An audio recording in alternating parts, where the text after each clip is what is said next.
오늘 본문 말씀 25절에 사람을 두려워하면 올무에 걸리거니와 여호와를 의지하는 자는 안전하리라 라고 말씀하십니다. 저는 스스로 의로운 자로 생각했습니다. 그래서 책망과 징계를 잘 받지 않았습니다.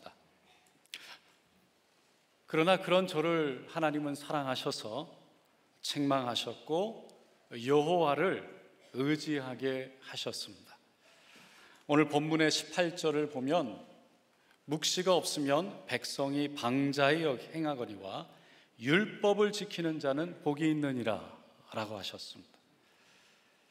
그 묵상의 복을 하나님의 은혜, 인도하심 속에 알게 하시고 이제 목사님을 만나고 큐티인 책을 우리 교회가 함께 받아들여서 이제 묵상을 시작하게 되었습니다. 일부 예배 때는 큐티인 책을 시작하였다고 그러니까 박수를 치시던데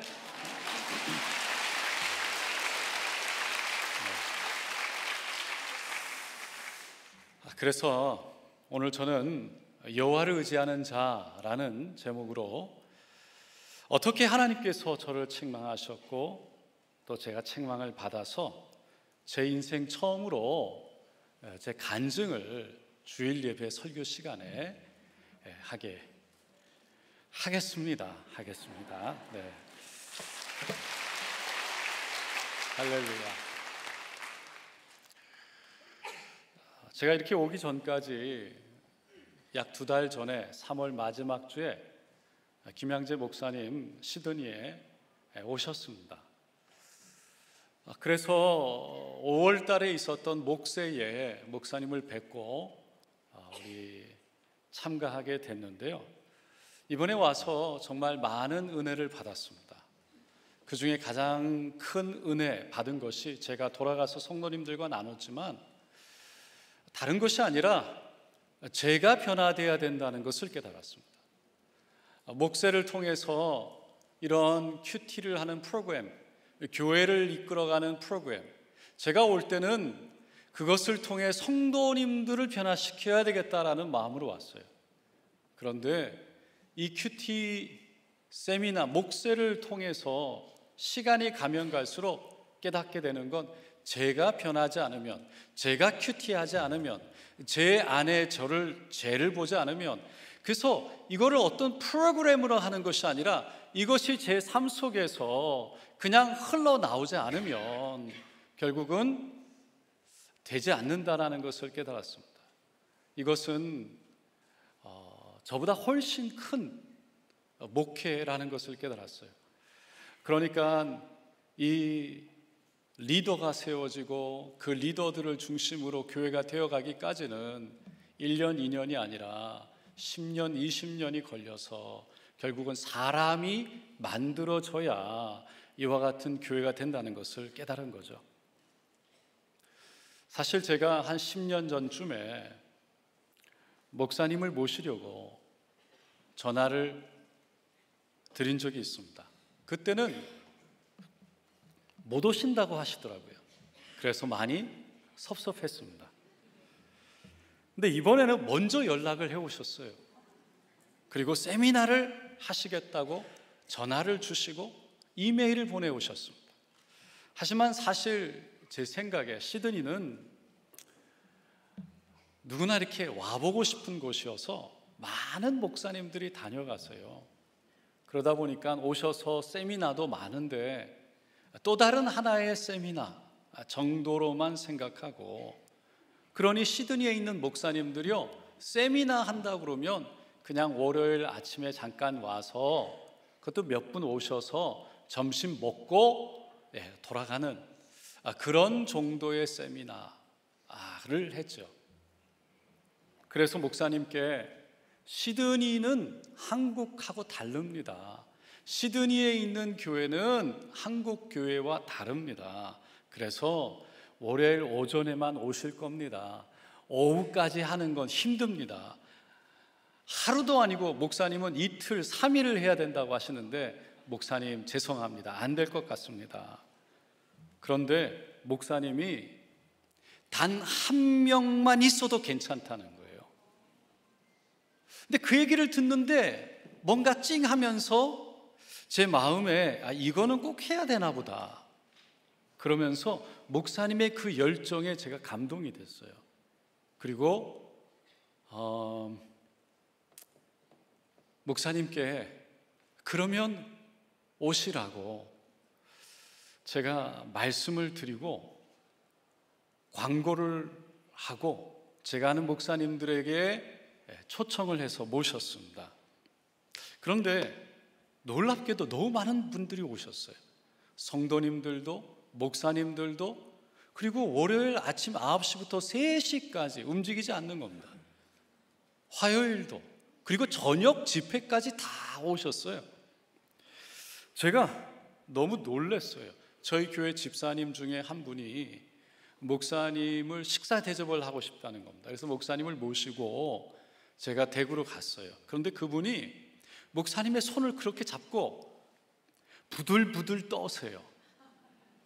그러면서 그렇게 힘들 때 제가 목사님 말씀으로 그 어려운 시간을 이겨냈다고 그 눈물을 이렇게 글썽글썽 흘리시는 거예요. 제가 그때 내심 놀랐어요. 제가 김양재 목사님이 이런 분인 줄 몰랐어요. 여러분의 목사님은 세계 곳곳에 있는 수많은 사람들에게요, 말씀을 통해서 선한 영향력을 끼치시는 분이세요.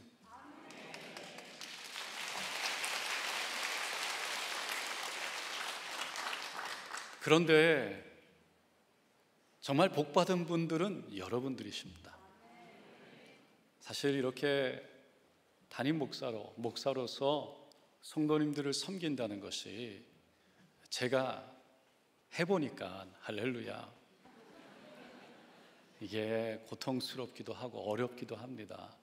그래서 정말 좋은 목사님과 함께 한다는 것이 복이고 복받은 분은 여러분들이라는 거예요. 이번에 저희 교회 오셔서 제가 개인적으로 너무 감사한 건, 목사님을 모시고 제가 이틀 동안 식사를 대접을 했는데 너무 열정적으로, 별로 음식에도 관심이 없으시고 너무 열정적으로 저에게 이 구속사, 세속사에 대해서 설명을 해주시는 거예요. 이게 뭔지.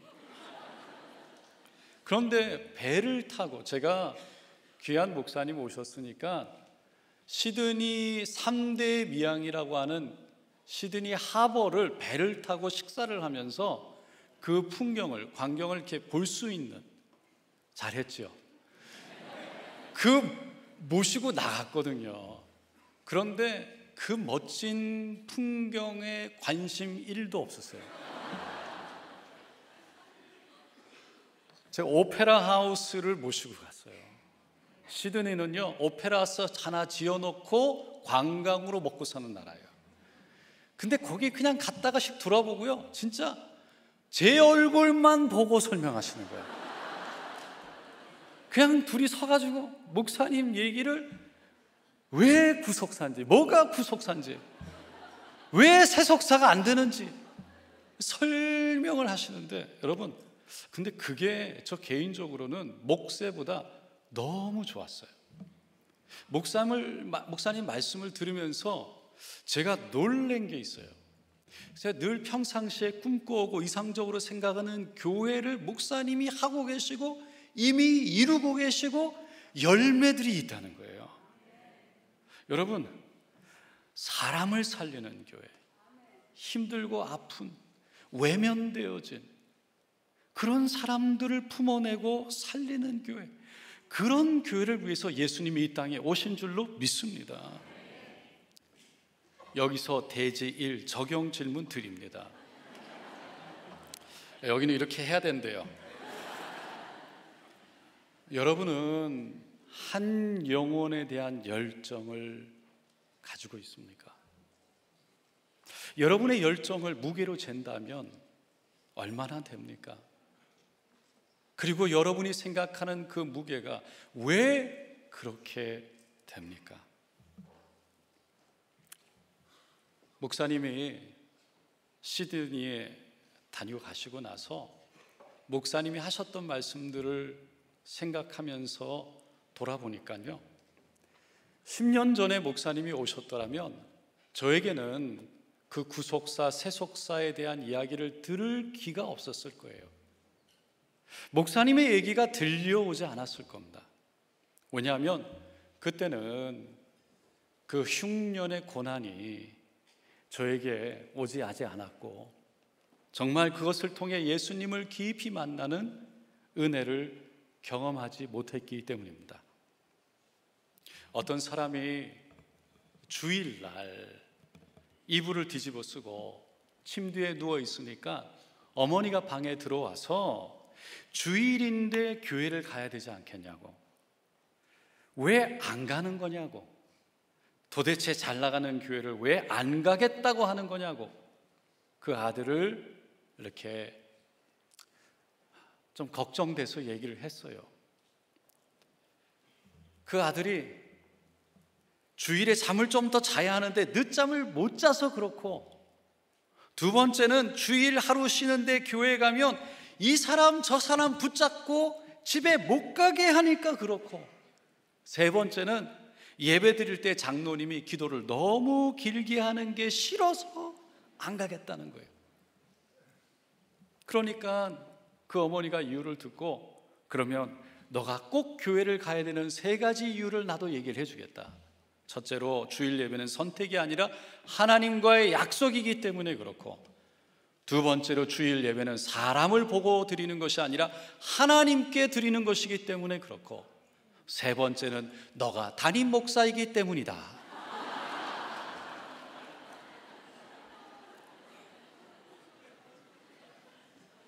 이 이야기는 여러분은 우습게 들리시죠. 우스운 얘기지만 저에게는 웃을 수 없는 아픈 이야기입니다. 왜냐하면 제가 바로 그랬기 때문입니다. 저는 1988년에 부모님을 따라서 이민을 갔습니다.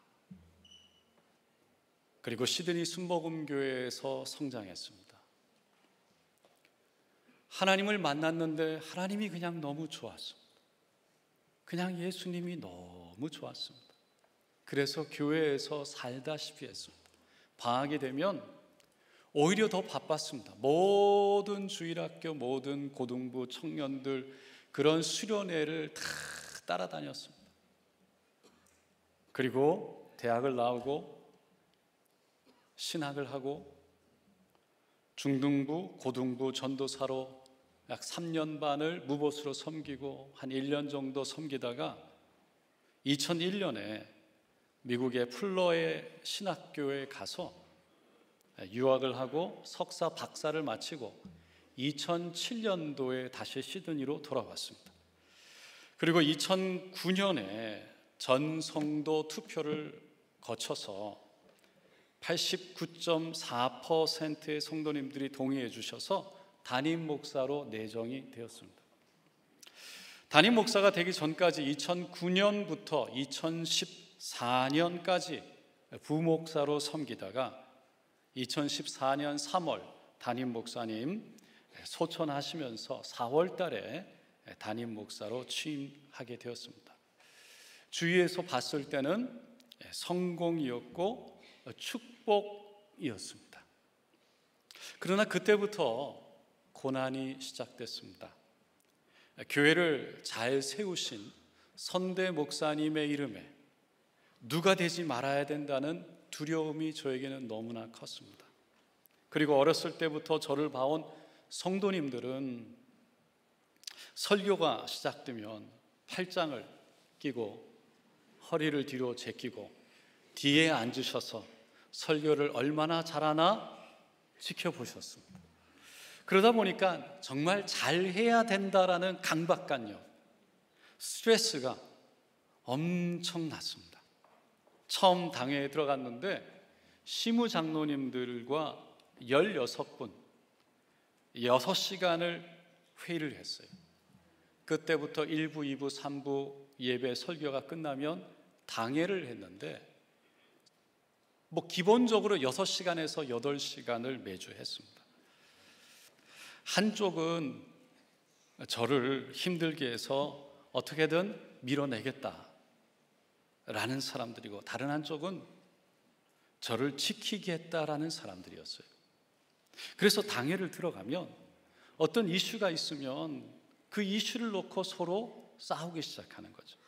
하루는 새벽 예배 시간에 십자가 밑에 늘 무릎을 꿇고 엎드려 기도를 했는데 그렇게 눈물이 나오는 거예요.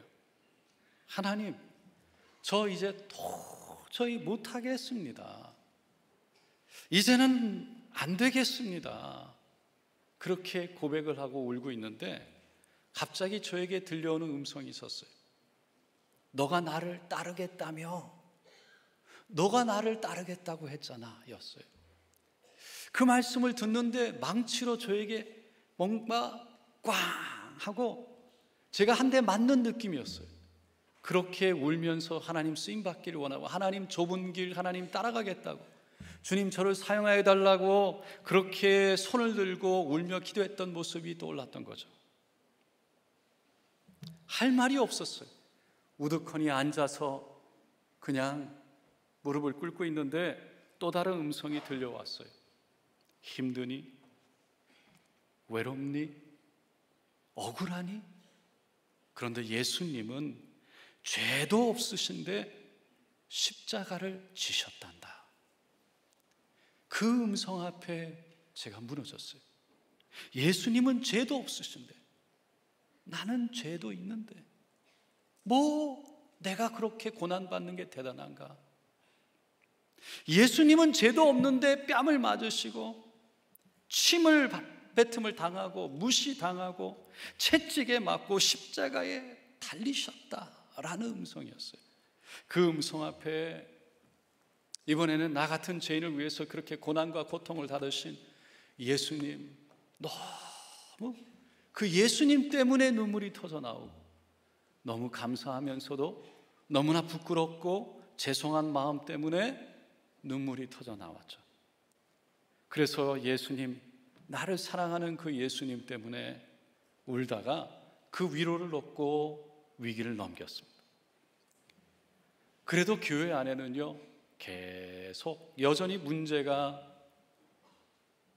계속됐어요.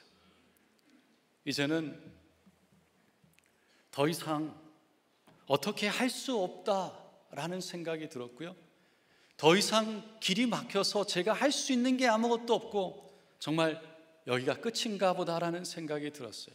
기도원에 가서 금식을 하고 내려오는데 마음에 감동이 있어서 교회에 전화를 했습니다. 그리고 16분 장로님들을 교회로 다 토요일 날 모셨어요.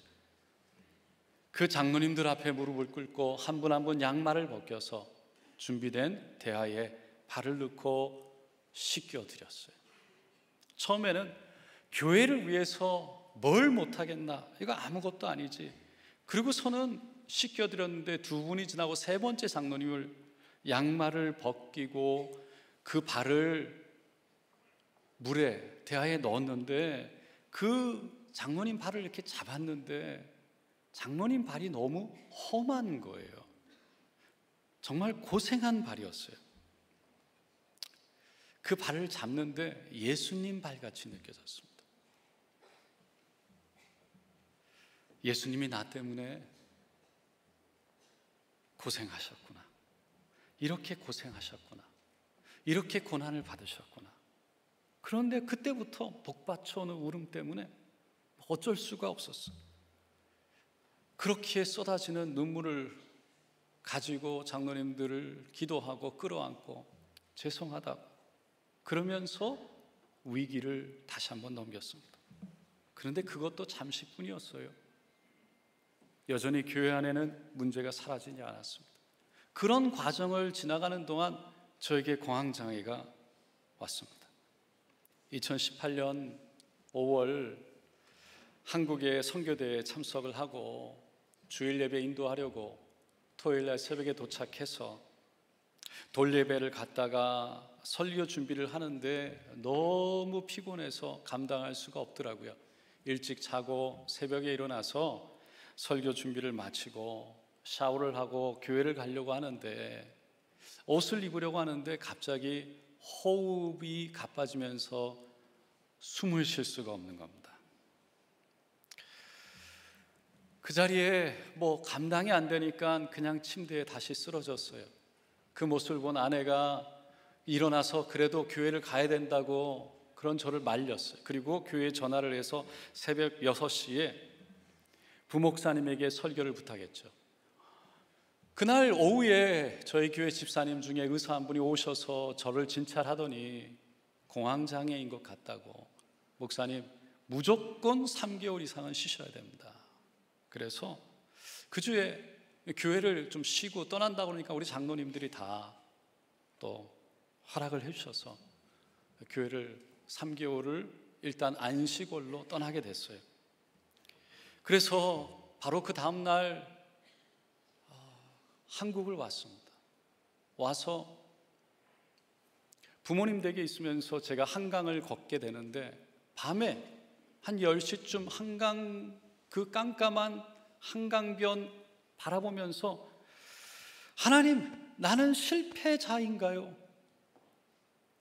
선대 목사님을 따라서 교회를 잘 세워야 된다는 생각 하나로 그냥 여기까지 따라왔는데, 이것이 하나님의 부르심이라고 믿고 어떤 어려움이 있어도 감당하려고 했는데, 교회를 사랑해서 교회를 위해서 내 인생의 모든 것을 다 드리겠다고 그냥 하나님이 은혜 주셔서 교회에 와서 성도님들과 함께 있기만 해도 저는 감사하다고 생각했는데, 왜 이러는 거죠?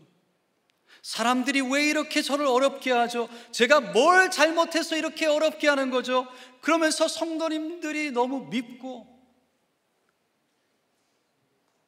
저를 자책하고 너무 두렵고 불안한 그 모든 마음들이 뒤죽박죽 한꺼번에 제 안에서 소용돌이 쳤습니다.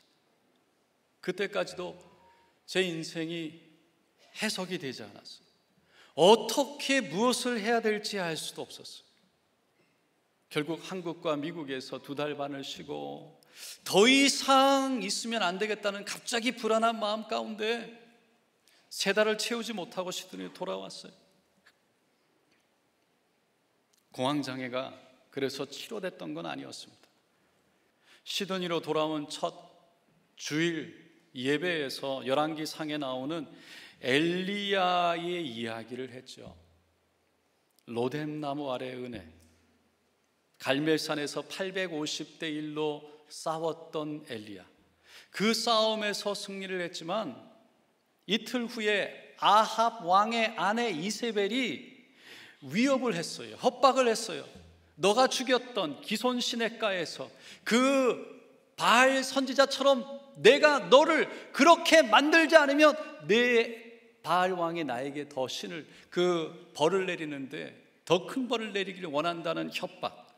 그 협박 앞에 이 엘리야는요 무너졌어요. 두려웠어요. 그래서 먼 땅 남쪽 유대까지 내려왔다가 광야로 들어가서 한 조그마한 로뎀나무 앞에 쓰러지죠. 그리고는 하나님 앞에 기도합니다. 하나님, 이제 충분합니다. 이제 할 만큼 했습니다. 차라리 나를 죽여서 데려가세요. 때를 썼죠. 엘리야는요 아합 왕과 수많은 이스라엘 백성들이 지켜보는 가운데 무릎을 꿇고 기도할 때 하늘에서 불이 떨어졌어요. 그래서 물을 부었던 그 제단에 그 고기뿐만 아니라 물까지도 불까지도 태웠던 엄청난 하늘의 역사를 이뤘던 엘리야였어요. 그런 엘리야, 성공을 경험했지만 단 성공을 경험한 지 이틀 만에 협박이 들려왔을 때 더 이상 나는 못하겠다고, 하나님 누구하고 말하는 것도 싫고 아무것도 하기 싫고 다 내려놓고 아무도 없는 혼자 광야에 들어가서 로뎀나무 앞에 이제 충분하니 나를 데려가 달라고 하나님 앞에 때를 섰죠. 사실 엘리야는 자신이 조상들보다 낫다고 생각했어요. 모세도요 이스라엘 백성들 그 40년 광야를 지나고 우상 숭배하지 말아야 된다고, 가나안 땅에 들어가서 절대로 우상 숭배를 하지 말아야 된다고. 그러나 이스라엘 백성들은 여지없이 우상 숭배를 했죠. 여호수아도 그들을 가나안 땅으로 직접 데리고 가서 그렇게 나와 우리 집은 오직 야훼 하나님만 섬기겠다고 고백하며 갔지만 이스라엘 백성들은 여전히 우상 숭배에 빠져들었습니다. 막을 수가 없었어요. 그런데 엘리야는 자신만큼은 이스라엘 백성들을 돌이킬 수 있다고 생각했어요. 하지만 하늘에서 불이 떨어지는 것을 보고도 우상을 버리지 못하는 이스라엘 백성들을 보면서 엄청난 실망감, 자괴감에 빠져요. 자신에 대한 실망, 이스라엘 백성들에 대한 실망, 이세벨 그 아합 왕의 아내의 협박 앞에 완전히 무너지면서 도망갑니다. 자신의 생명을 위해서. 그리고는 차라리 이제는 그만하겠다고, 나를 데려가라고 외쳤던 거죠. 그 엘리야가 바로 저였습니다. 저는 할 수 있다고 생각했습니다. 선대 목사님 몸이 아프시면서 주위에서 힘들어하고 그렇게 저에게 찾아와서 장로님들, 목사님에 대해 불평하고 불만하는 이야기들을 제가 다 들었습니다. 그러면서 저는 더 잘할 수 있을 것이라고, 장로님들과 싸우지 않고 장로님들과 성도님들의 필요를 채워주며 존경받는 목사가 될 것이라고 다짐하고 될 수 있다고 생각했습니다. 한마디로 저는 교만했습니다. 담임 목사가 됐을 때 되자마자 기독교 월간지에서 찾아와 인터뷰를 한 적이 있습니다. 얼마 전에 우연히 그 인터뷰 내용을 읽어봤습니다. 너무나 교만했습니다. 그리고 무엇보다 하나님을 보지 않고 사람을 봤습니다. 늘 사람을 의지했습니다. 아니, 하나님보다 사람을 더 의지했습니다. 사람을 기쁘시게 하고 싶은 마음이 더 컸습니다. 사람에게 잘했다 칭찬받고 싶은 마음이 더 컸습니다. 하나님은 그런 저의 죄를 보셨습니다. 그리고 그 죄가 깨어지기를 원하셨습니다. 여기에서 대지 이 적용 질문 드립니다. 어떤 일에 성공하신 적이 있습니까? 하지만 그 성공이 오히려 여러분에게 고난의 시작이 된 것이 있습니까? 그 고난을 통해 나의 죄를 깨달은 적이 있습니까? 안식월을 갖고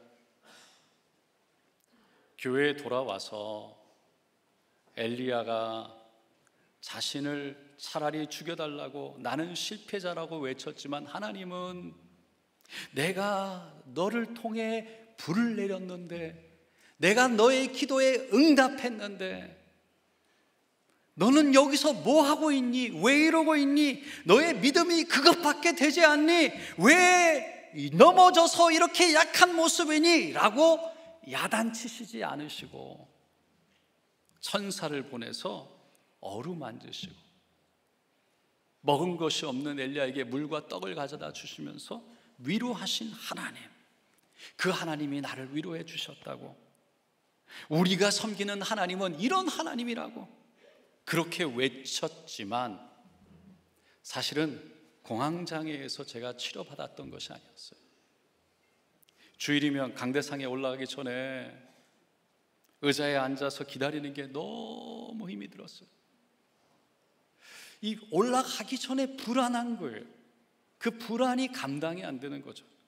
막 손에서 땀이 나고 등에서 땀이 나고, 이 기다리는 시간이 길어지면 보이지 않게 손을 의자 밑에 집어넣고 쥐어짜면서 버텨야 했어요.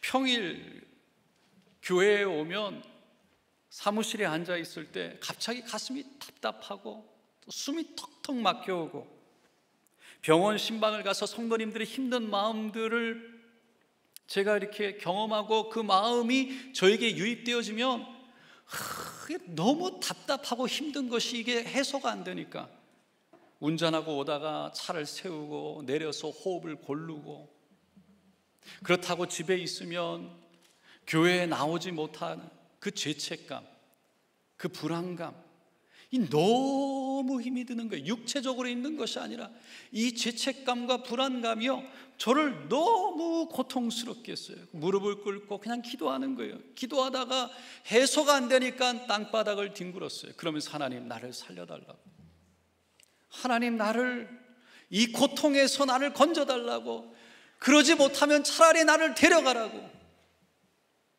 사람들을 피해 다녔어요.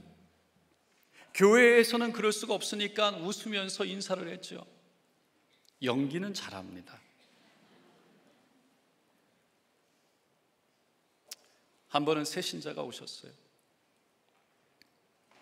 한국에서 오신 지 얼마 안 되신, 바로 며칠밖에 되지 않으신 연세가 있으신 분이 어려우셔서 오셨어요. 근데 목요일 날, 호주는 쇼핑데이라고 그래서 목요일 날 좀 늦게까지 오니까 잠깐 뭘 사러 나갔다가 그분이 옆에서 지나가시는데 저도 모르게 제가 숨었어요. 돌았어요. 못 본 척 했어요. 그런데 그분을 그 이후로 교회에서 한 번도 못 뵀어요. 나중에 그게 얼마나 후회가 되든지, 얼마나 죄책감이 들든지, 그때 인사를 하고 손을 잡아드리고 따뜻하게 제가 만났더라면 그분이 시드니에 와서 교회를 다닐 수 있었고 나오셨고 구원으로 인도되실 수 있었을 텐데 그러지 않은 거죠. 너무 후회가 됐어요. 그런 과정을 지나면서 제가 오늘 이 자리에 설 수 있게 된 건 예배 중에, 말씀 중에서 하나님을 의지하는 법을 하나님이 은혜 가운데 저를 가르쳐 주시고 인도해 주셨기 때문이에요. 코로나를 지나면서 교회가 반토막이 났습니다. 어려워졌어요. 그렇지 않아도 힘들게 싸움 때문에, 시끄러움 때문에 그렇게 교회가 싫었던, 싸우는 것이 싫었던 성도님들, 그렇게 교회를 힘들게 하고 저를 힘들게 했던 성도님들이 다 안 나오셨어요. 그러니까 예배 중에 찬양을 하다가 뒤를 돌아보면 허황하기도 하고, 그렇게 성도님들이 모이던 자리가 보이지 않고, 또 잘 나오시던 성도님들이 눈에 보이지 않으면 그렇게 불안한 거예요. 내가 뭘 잘못한 것 같았어요. 어떻게 해야 될지 모르겠어요. 그러다가 좀 모인 것 같으면 마음이 안심이 되어져요. 그러면서 자꾸만 제가 돌아보는 거예요. 성도님들을 보기 시작하는 거죠. 예배는 하나님께 올려드리는 건데 하나님께 올려드리는 것이 아니라 자꾸만 사람이 보이기 시작하는 거예요. 그 모습을 제가 깨닫게 됐어요. 그래서 성도님들이 저의 자랑이고, 성도님들이 저에게 많은 거, 성도님들이 저에게 잘한다고 칭찬하는 거, 이런 게 저의 소망이었던 제 모습을 깨닫게 되면서 결단을 합니다. 그냥 예배 중에 찬양부터 설교하기 전까지 눈을 감아버렸어요. 그리고 오직 하나님만 보려고 노력했어요. 오직 하나님께 내 자신을 올려드리고 내 마음을 올려드리고 오직 하나님만 예배를 받으시옵소서, 그렇게 하나님께 올려드리려고 노력했어요. 그렇게 노력하고 예배드리고 찬양하는 가운데 어느 날 제 안에서 이런 고백이 나왔습니다. 주님 한 분이시면, 주님 한 분이시면 저는 충분합니다. 그 고백은 성도님이 많고 적고 그런 것이 아니라, 성도님이 많은 것이 저를 만족하게 하고 기쁘게 하는 것이 아니라 주님이 저의 만족이시고 주님이 저의 기쁨이십니다 라는 고백이었어요.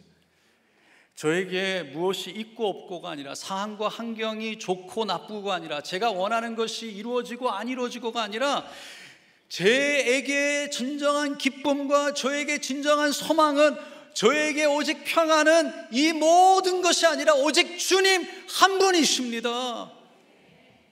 주님 당신이십니다 라는 고백이에요. 그래서 주님만 계시면 저는 충분합니다. 다른 것 필요 없고 주님 사랑합니다. 무엇보다 주님을 믿습니다. 주님을 신뢰합니다. 주님을 의지합니다. 주님만 계시면 됩니다 라는 고백이 된 거죠. 그때부터 교회를 보는 것이 아니라, 성도를 보는 것이 아니라 하나님을 보기 시작했습니다. 여러분, 이 고백이 저에게서 나오는 순간 저를 자유롭게 했어요. 저는 교회가 아니면, 성도가 아니면 저는 안 되는 줄 알았어요. 그런데 오직 주님이시면 충분하다는 그 고백이 있으니까요, 자유해지기 시작하고, 제가 자유해지니까 교육자들이 자유해지기 시작하고, 교육자들이 자유해지니까 성도님들이 감사하기 시작하고, 그러면서 그렇게 힘들던 교회가 회복되어지기 시작하더라고요. 이 고백은 이제는 예배 때만 되는 것이 아니라 평상시에도 제 삶의 모든 부분에서도 고백이 되어질 것입니다. 제가 무엇을 할 때, 두려움이 밀려올 때, 힘들어지면 조용히 눈을 감습니다. 그리고 주님을 바라봅니다. 그리고 주님, 당신 한 분이시면 충분합니다. 고백을 하면요, 다 두려움이 사라지는 거예요. 왜? 주님이시면 되니까. 더 이상 저에게 다른 것이 의지가 아니라 주님이 나를 붙잡고, 주님이 선하시고 좋으신 하나님이 모든 것이 되셔서 나를 책임져 주실 것이 믿어지니까.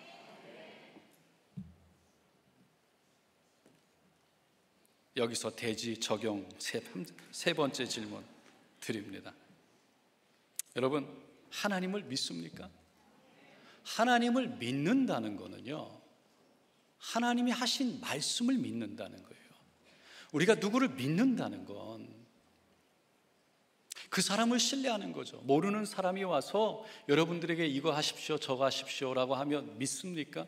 믿을 수 있습니까? 믿지 못합니다. 믿지 않는 것이 정상입니다.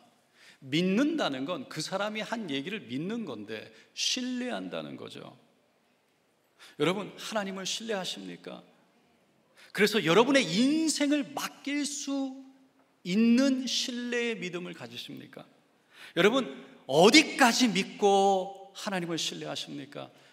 여러분의 자녀의 인생을 하나님께 맡겨드리고 신뢰할 수 있습니까? 여러분의 아내를 하나님께 맡겨드리고 신뢰할 수 있습니까? 여러분의 남편을 하나님께 맡겨드리고 신뢰할 수 있습니까? 하나님이 천지 만물을 창조하셨을 때 모든 생물들이 감사함으로 하나님을 찬양했대요. 그런데 유독 새들만, 이 새만 하나님께 불평했다는 거예요. 새가 불평한 이유는 가느다란, 약한, 힘이 없는 다리 때문이었대요. 그래서 불평하는 새에게 하나님이요, 자기 몸뚱이보다 더 큰 날개를 2개나 등에다 얹혀 주셨어요. 그랬더니 새가 더 화를 냈어요. 다리도 형편없는데 몸뚱이보다 더 큰 이 짐 2개를 등 위에 얹혀 주시니 이제는 아예 나를 죽이려고 하시는 거냐고 더 화를 냈다는 거예요. 처음에는 등에 얹혀진 날개가 너무 무거웠어요.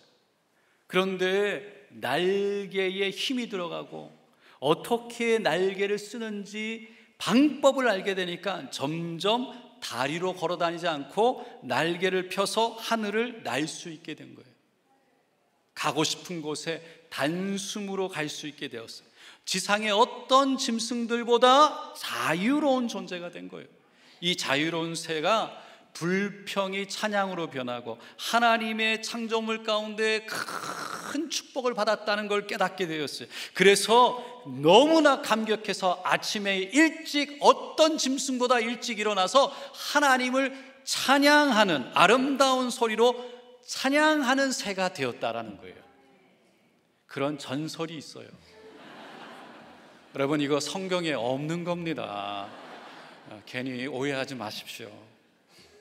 근데 여러분, 혹시 여러분에게 하나님이 무거운 날개를 붙여주셨습니까? 그런데 그게 너무 버겁고 무겁다고 여러분 그렇게 못 살겠다고 못하겠다고 하셨어요. 근데 그게 하나님의 은혜라는 걸 모를 때, 그게 하나님의 복이라는 것을 모를 때, 이 남편이, 이 아내가, 이 자녀가, 이 일이, 이 고난이라고 생각되어지는 이것들, 여러분, 그 고난 때문에 내 죄가 깨달아지고, 그 고난 때문에 하나님 앞에 나와서 십자가를 통해 나의 모든 죄가 용서받고 내 영혼이 자유되어져서 하나님이 나의 모든 것이 되어질 때, 여러분, 우리가 날개를 피고 자유롭게 하늘 향해 날아오르게 될 줄로 믿습니다.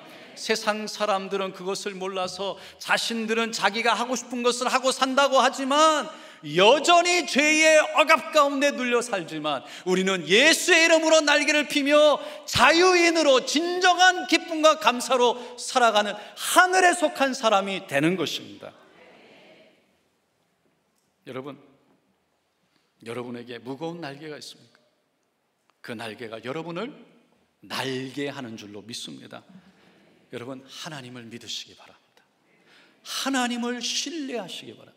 그 하나님께 여러분의 인생을 맡겨드려서 지금이 어렵고 힘들다 할지라도 그 하나님을 신뢰하기에 여전히 하늘을 향해 머리를 들고 하나님을 찬양하며 그 하나님이 내 인생을 붙잡고 인도하신다는 믿음 가운데 용기를 갖고 일어나서 하나님을 따라갈 때, 여러분, 하나님의 이름이 여러분을 통해 높임 받게 될 줄로 믿습니다. 하나님을 의지하는 저와 여러분 되시기를, 그래서 정말 하늘의 삶을 누리며 이 땅에 살아가시기를 예수님의 이름으로 축원드립니다. 기도하겠습니다.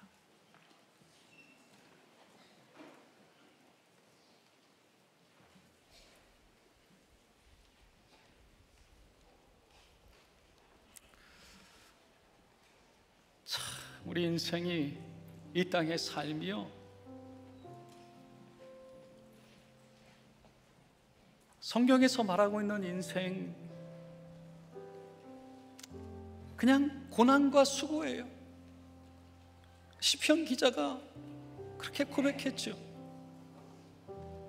그런데 우리 인생에 의미가 있는 이유는 영원한 것이 있기 때문에, 그 영혼을 향해 이 땅의 삶이 이어지기 때문에, 그래서 이 땅의 삶이 너무나 귀하고 소중한 거죠. 오늘 이 시간 이 땅의 그 영원한 진리가, 그 진리가 우리를 자유케 하는 줄로 믿습니다. 그 진리가 우리를 죄를 용서하게 하시고, 너무나 부족하고 하나님 앞에 서기에 두려울 정도로 우리의 부끄러운 죄, 이 모든 것을 예수의 피로 감당하여 주셔서 내 어떤 것으로도 하나님 앞에 설 수 없는 내 모습을 그 십자가 뒤에 감춰주시고 우리를 끌어안아 사랑하시는 그 하나님이 있으시기에, 우리는 오늘도 그 은혜를 아는 진리가 우리를 자유케 함으로 하나님을 향해 담대하게 믿음으로 머리를 들 수 있게 되는 줄로 믿습니다. 여러분, 그 사랑의 하나님을 신뢰하시기 바랍니다. 그 하나님을 믿으시기 바랍니다. 그 하나님을 의지하시기 바랍니다. 그래서 그 믿음으로 일어나서 세상 사람들, 세상에 있는 것들로, 세상에 없는 것들로 두려워하며 머리 숙여 짓눌려 그 억압 속에 살아가지만, 우리는 그것을 뛰어넘어 진리로 자유 가운데 일어나 용기 있게 이 땅에서 하늘을 바라보며 뛰어가는 믿음의 존재가 되는 줄로 믿습니다. 우리 말씀을 붙들고 주여 세 번 부르짖고 함께 기도하겠습니다. 주여, 주여, 주여. 할렐루야, 할렐루야, 할렐루야, 할렐루야. 주여, 할렐루야, 할렐루야. 주님, 쓰러지지 않습니다. 우리에게 있는 하나님이 있기에, 주여 예수 그리스도의 보혈이 있기에 오늘도 주님 앞에 담대함으로 나아갑니다. 그 십자가를 의지합니다. 그래서 기도에서 하나님 앞에 나아갑니다. 하나님 의지합니다. 주의 이름을 부르짖습니다. 일어납니다. 주여 일어나. 하나님을 의지합니다. 주여 예수의 보혈로, 예수의 보혈로, 예수의 보혈로 나를 씻으시고 자유케 하여 주시옵소서. 죄가 깨달아지게 하여 주시고 죄를 고백하며 그 죄에서 자유함으로 주여 날아오르게 하소서. 하늘을 보게 하소서. 하늘에 속한 자로 살아가게 하소서. 오 할렐루야, 할렐루야, 할렐루야. 주여 일어나게 하시옵소서. 말씀 앞에서 경외함으로 주께 홀로 섭니다. 생명의 말씀 읽고 순종해 주를 예배합니다.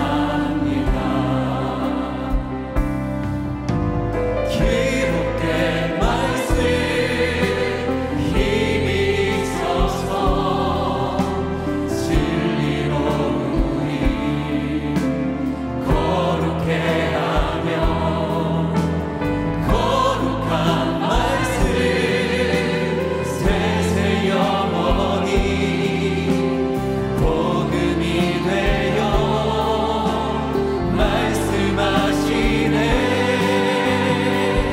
하나님 말씀에 두려워 떠는 자,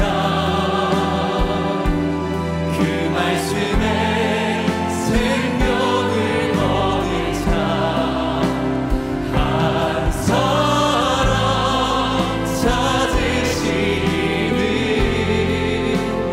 주님의 약속을 믿어. 하나님 말씀에 명을 거는 자, 순종하며 주 따라가는 자, 영원한 하나님 나라 일어날 주의 교회요. 이 하나님 말씀에 두려워 떠는 자,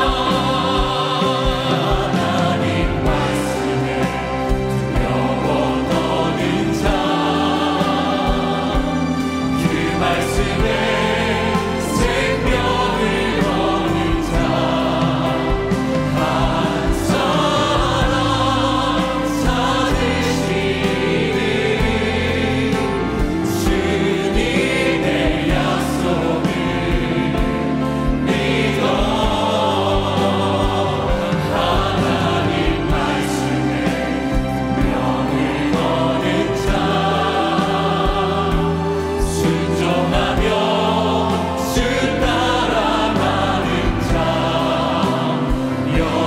영원한 하나님 나라 일어날 주의 교회요. 일어나라.